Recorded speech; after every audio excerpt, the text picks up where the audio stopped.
March 15, 1986.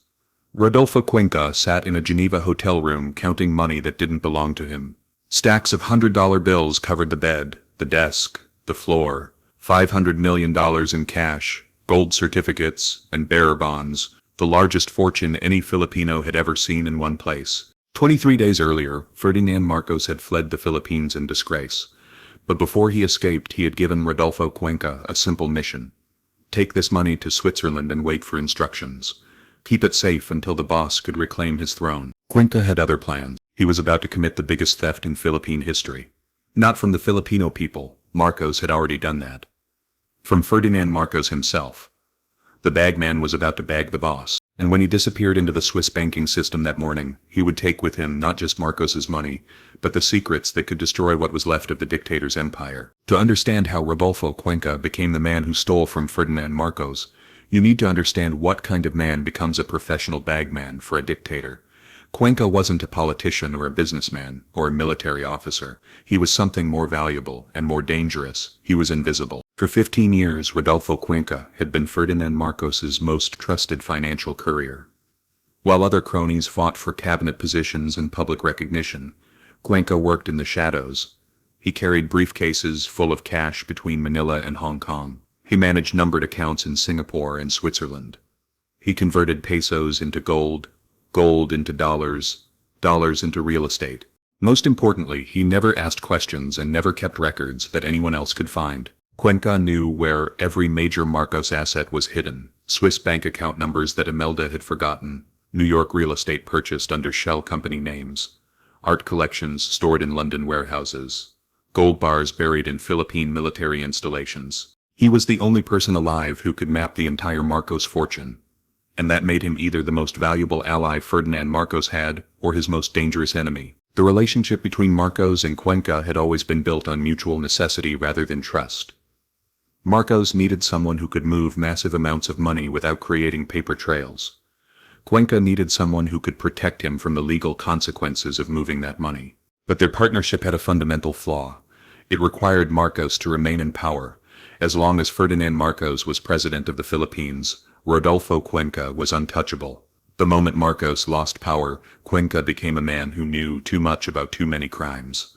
When people power surrounded Malacañang Palace in February 1986, Cuenca watched from his Manila office as his protection evaporated in real time. Without presidential immunity, he was just a money launderer with enough evidence in his head to send dozens of people to prison. That's when Ferdinand Marcos made his final, fatal mistake with Rodolfo Cuenca. Instead of bringing his bagman with him into exile, he sent him on one last mission. February 23, 1986. The phone rang in Cuenca's Makati office at 3:00 a.m. Ferdinand Marcos was on the line and his voice was tight with desperation. "Rudy, I need you to do something for me. Tonight." Cuenca had been expecting this call. He had been watching the news, seeing the crowds, knowing that his 15-year career as presidential bagman was about to end. "What do you need, sir?" "The emergency funds. All of them. I need you to get them to Geneva immediately. Tonight." The emergency funds. Cuenca knew exactly what Marcos meant. For years they had been building a reserve fund in Philippine military installations and central bank vaults. Cash, gold, and bearer bonds worth over $500 million. Money that was supposed to be for national emergencies, but had actually been earmarked for Marcos family emergencies. "All of it, sir. Everything. Take it to the usual accounts. Wait for my instructions. This is temporary, Rudy. I'll be back in 6 months." Cuenca said nothing for a long moment. Both men understood what was really being asked. Marcos wasn't planning a temporary absence. He was planning permanent exile. And he was asking Cuenca to be the guardian of his stolen fortune. "I understand, sir. I'll take care of it." "Good. And Rudy, no one else knows about this."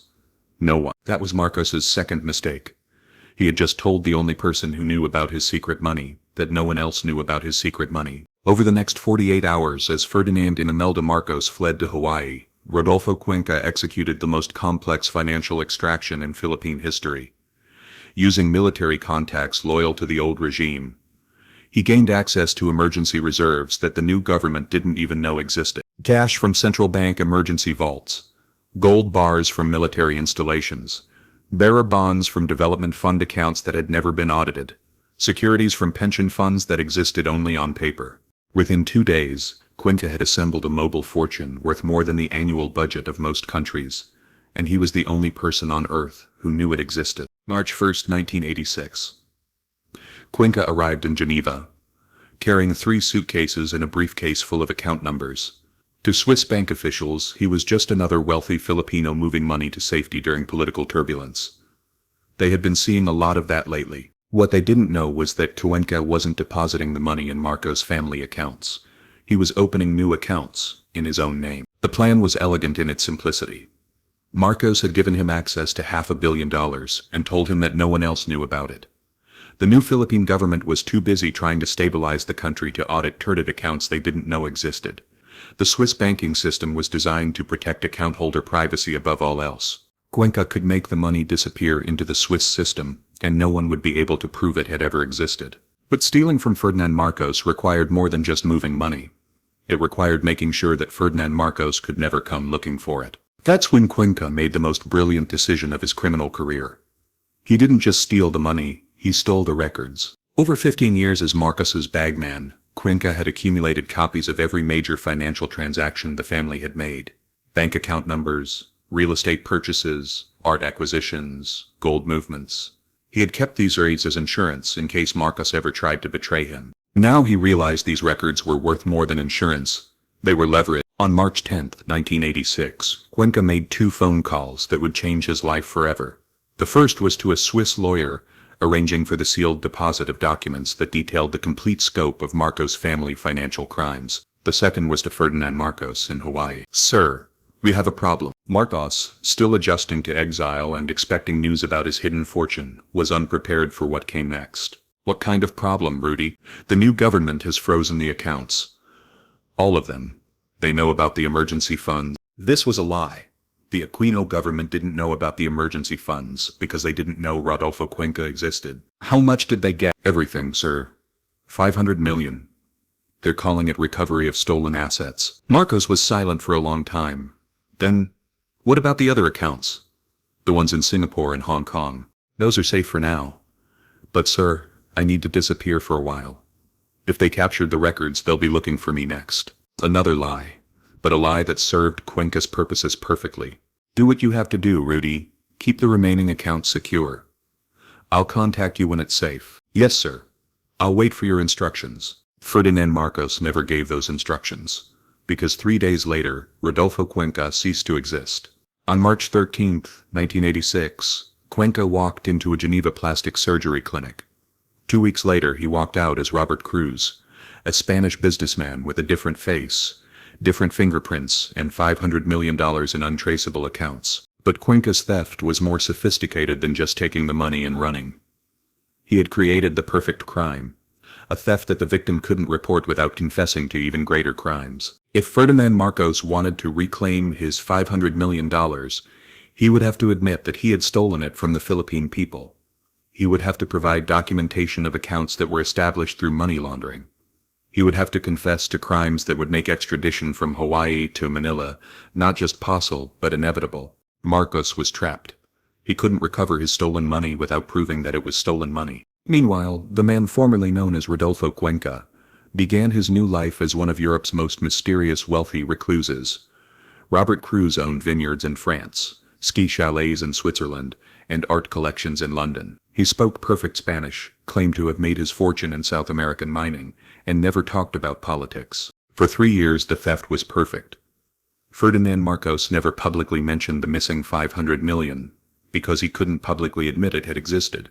The Philippine government never investigated Rodolfo Cuenca because they didn't know he had existed. But perfect crimes have a fatal flaw: they make the criminal feel invincible. In 1989, the man now calling himself Robert Cruz made his first mistake. He bought a newspaper. Not just any newspaper, but the International Herald Tribune, one of the most prestigious publications in Europe. It was a purchase that required too much money, too much publicity, and too much scrutiny for a man who was supposed to have disappeared. Within months, investigative journalists began asking questions about the mysterious Spanish businessman who had appeared from nowhere with unlimited funds. Financial regulators started examining the source of his wealth. Intelligence agencies began tracking his movements. Most dangerously, Ferdinand Marcos started hearing rumors that his former bagman might not be as dead as he had claimed. The confrontation came in November 1989. Ferdinand Marcos, dying of kidney failure in Honolulu, made one final phone call to a number in Geneva. "Hello, Rudy." There was a long silence on the other end of the line. "I think you have me confused with someone else. This is Robert Cruz." "Cut the bullshit, Rudy. I know it's you. I know what you did. I know where my money is." Another silence. "Then, what do you want, Ferdinand?" "I want what belongs to me. $500 million. Plus 15 years of interest. And if I don't give it to you, then I release certain documents to the Philippine government. Documents that detail your role in moving money out of the country during my presidency. Documents that would make the Swiss government very interested in your real identity." It was a Mexican standoff between two criminals. Marcos had evidence that could destroy Cuenca's new identity, but Cuenca had evidence that could land Marcos in a Manila prison. "Here's a counter-proposal, Ferdinand. You leave me alone, and I leave you alone. You try to expose me, and I release 15 years of financial records that detail every crime you and Imelda committed. Bank account numbers, real estate purchases, art acquisitions, everything." "You're bluffing." Am I? Do you want to find out? Because I've got nothing to lose now. I'm already a dead man with a new face. But you're still alive. Still fighting extradition. Still trying to protect Imelda and the kids from prosecution. Ferdinand Marcos hung up the phone. He never called Rodolfo Cuenca again. 3 months later, Ferdinand Marcos died in exile in Hawaii. He took to his grave the knowledge of the greatest theft in Philippine history. The theft of his own stolen money by the man he had trusted most. Today, the man who was once Rodolfo Cuenca lives under a name that isn't Robert Cruz either. He has had multiple identities, multiple faces, multiple lives. He owns property on every continent, holds citizenship in countries most people can't find on a map, and controls wealth that exceeds the GDP of small nations. He is, by any measure, one of the most successful criminals in history.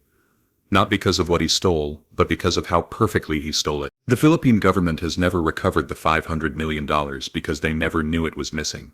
International law enforcement agencies have never pursued the case because no crime was ever officially reported.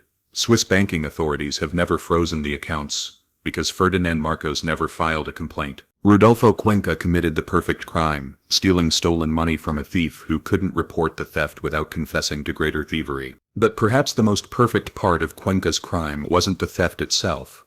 It was the lesson it taught about the nature of criminal partnerships. Ferdinand Marcos spent 20 years building a system based on loyalty, bought with money and enforced with fear. In the end, he was betrayed by the man he trusted most, who stole his money and disappeared into the same Swiss banking system that had helped him hide it in the first place. The dictator who trusted no one was robbed by the one man he had to trust. The thief who stole a nation's wealth was robbed by the man who helped him steal it. March 15, 1986. One hotel room. $500 million. The biggest theft from a thief in modern history. Ferdinand Marcos learned too late that when you build your empire on crime, everyone in your empire is a criminal, including the ones you trust most. The bagman who became richer than the boss. The servant who stole the master's treasure. The perfect crime that couldn't be prosecuted because the victim was a bigger criminal than the perpetrator. Rodolfo Cuenca didn't just steal Ferdinand Marcos's money, he stole Ferdinand Marcos's perfect escape plan, leaving the dictator broke in exile and taking the fortune that was supposed to fund his return to power. The man who knew where all the bodies were buried decided to bury one more. Ferdinand Marcos's dreams of comeback, along with his ability to fund it. Sometimes the most dangerous person in a criminal organization isn't the enemy outside.